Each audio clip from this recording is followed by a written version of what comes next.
I'm David Volk, a voice of the resistance, albeit a strange and very silly one. Today's post, letters from a tired swim team parent, a swim parent's lament. Dear Pam, it's hard to believe it's here, our final swim season. For 13 years now, I've spent the better part of every Tuesday and Thursday afternoon from June to July brushing my kishkes to make Caesar salad, pasta salad, or some other mystery salad with ingredients my children will actually eat.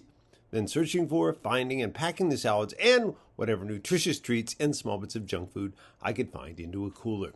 Then I would stuff the kids, chairs, a blanket, and the fully laden cooler into the cars so that we could drive, 8 blocks? So I could get them to swim meet somewhat close to on time, depending on their stage of willingness and actual preparedness.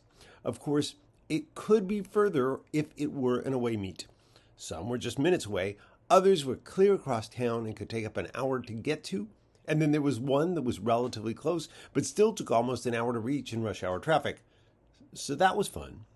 One pool that was only about 15 minutes away made the meets even more enjoyable by having fewer swim lanes than all the rest, 4 instead of 6, meaning that races that might normally have 2 rounds or heats would require 4 or more heats, allowing us to extend our joy by at least an hour or sometimes into the next week, or so it seemed to me.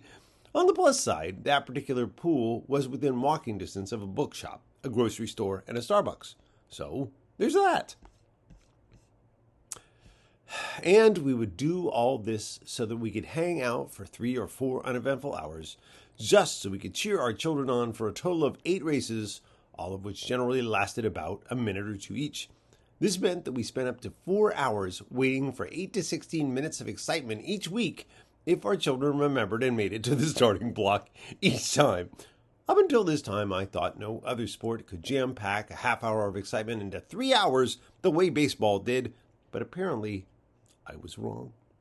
The meets were the best when the kids were young because they were only there for the early races, so we could get them home and have them in bed by around 7:30. As they grew older, the nights grew later and later. How much later? Well, I believe there's one pool in the area that's still waiting for its final meet of last year to end. Despite the inconveniences, the season has a Mikado-esque feel to it, where the street blocks on either side of the pool are like the mythical Gilbert and Sullivan town of Titipu, where everything comes back to life once a year.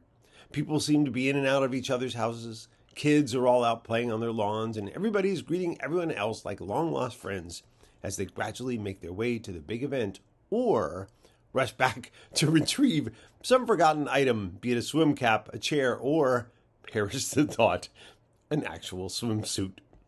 Everyone packs coolers, but few kids actually eat from them. Instead, they go to this concession stand between heats so that they can buy burgers, pizza, or styrofoam cups filled with instant noodles, or the occasional salad, or soda, or desserts, or candy. Lots and lots of candy. This either gets them sugared up and provides energy for them to make it through their next heat, or adds weight and slows them down right before the next race.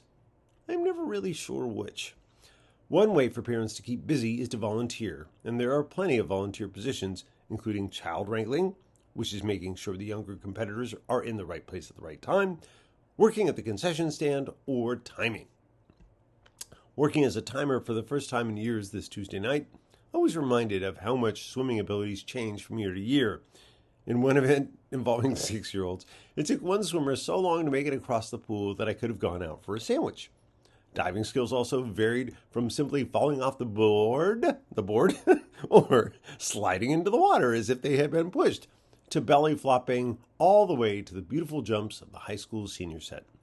My favorite thing, though, was seeing a 10-year-old boy who wasn't so much using strokes to propel himself through the water as he seemed to be punishing the water with his arms.